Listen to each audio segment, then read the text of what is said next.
Terrence, man, can you walk us through the finish off glass at the end there that kind of sealed it? What'd you see? Coach drew up a play. We just wanted to get it in, wait till about 10 on the shot clock just to make a play happen. My teammates and coaches trust me with the ball in those situations to have a lot of confidence in me like I have in myself. So just playing basketball, Lazar sent me a screen and we just do what we do. I feel like you got to pick and choose. You want Lazar to score or me to score, so I just took it and scored. Lazar fadeaway jumper in the lane was huge there at the end too. Did the ankle start to feel better in the second half? Meds started kicking in, to be honest. And I don't know, like, if I was right, I would have probably went to the basket, but I was like, hey, let me do a fadeaway. Let me do like Dirk Nowitzki type of stuff. And yeah, I do a lot of in practice, 1-0, so I was like, all right, I got confidence in myself. Thank you. Coach talked about the different meaning of senior day now in the transfer portal era with guys at different schools and stuff like that. What did it mean to you to be honored here tonight?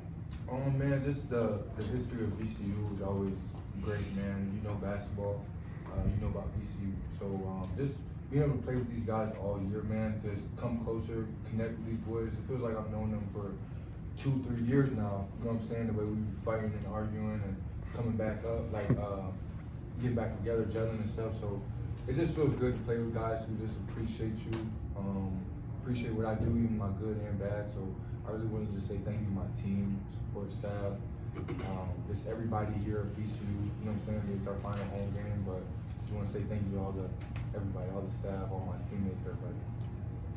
Terrence, you're in a big stretch here, and tournament's coming out. You know, when you guys had that time off before Florida, how did you refocus for this stretch? I think it was just getting back to the basics, just looking at what worked. We watched a lot of film during that time.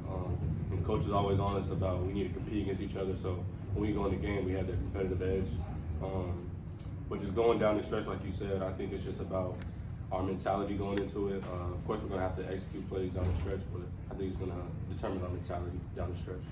And you locked up the 2 seed, at least no worse than the 2 seed for the tournament. So that guarantees a week between Dayton and your first game in the tournament. How does that?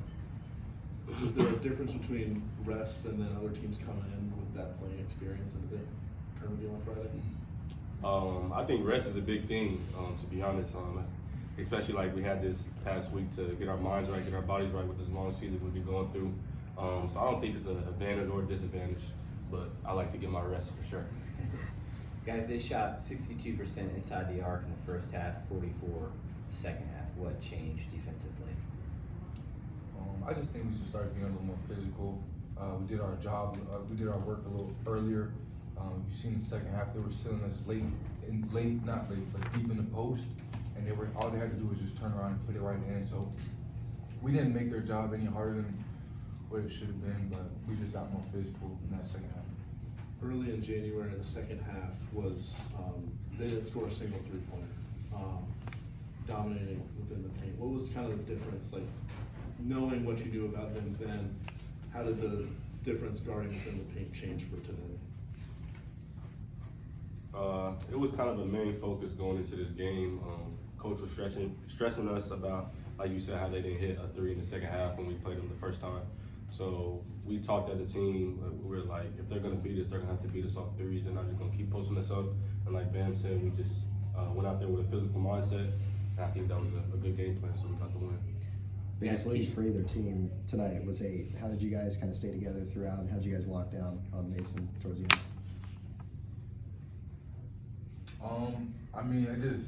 We just talk in the timeouts and little timeouts we get, and little huddles we get, and we just say, man, let's dig in. You know what I'm saying? They went on a little run, and we noticed that they, especially when they cut it to 3, they kept cutting it to 3. We got it to 10, cut it to 3. We were just like, man, let's try to see if we can separate, and at least, we got 5 minutes left to battle. So that's just what our main goal, just digging in and just really just figuring a way out to win the game. You know what I mean? That's the biggest time in March right now. You just got to figure out a way to win, and that's just what we were talking about. Just like let's figure a way to win this game. Guys, a huge part of digging out of that hole is Keyshawn Mitchell. Can y'all just talk about, he's +6 in 12 minutes. Can you talk about the job he did just coming off the bench, getting it done? I mean, we know it from Keyshawn. We see it every day in practice. Like we got a special group. Like if anybody goes down, obviously Zar got hurt in the first half. it was no blink for us. We just looked right down, Keyshawn, you ready? We checked in, like you said, he did a great job when he got out there.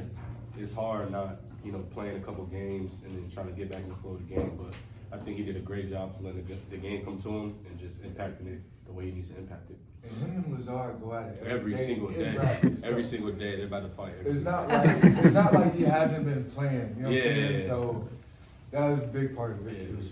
Lazar's a tough cover, so. Just being in a training room and like trying to get my ankle right, and I hear the commentator, Keyshawn Mitchell. I was so happy for them. I was like, yeah, Key. Lazar, they'll announce the brackets in 11 days. How do you feel that urgency between here and there, knowing how much these games count? I mean, it's just like the feeling. I haven't had that feeling in like I've been Xavier, Charleston. I haven't had that feeling. So just butterflies, man. Like when you first get have your crush, like that's how I feel. I hope you guys can hook up. This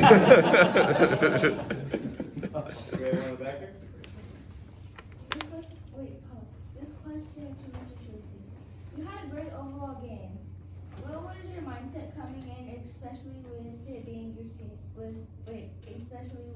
senior night? That's a great question. I'd say I just wanted to play hard. We were just talking as a team. I just really wanted. I come in tonight. I just want to play hard. Shots weren't falling sometimes in the first. They ended up dropping a little bit in the second, but just my mindset. I just wanted to play hard because if I focus on bad shot or missing shots or other plays, I'm gonna be all over the place. So even when I had to stretch, I was turning the ball over. If you see, I was a bad stretch, but I had to get back and recoup on the bench and just I want to play hard. It's my senior night. I want to have fun with my guys. My guys are getting on me to play hard. So that was really my mindset, just playing hard. Anything else for you guys? Okay. Thank you, fellas. Thank you guys.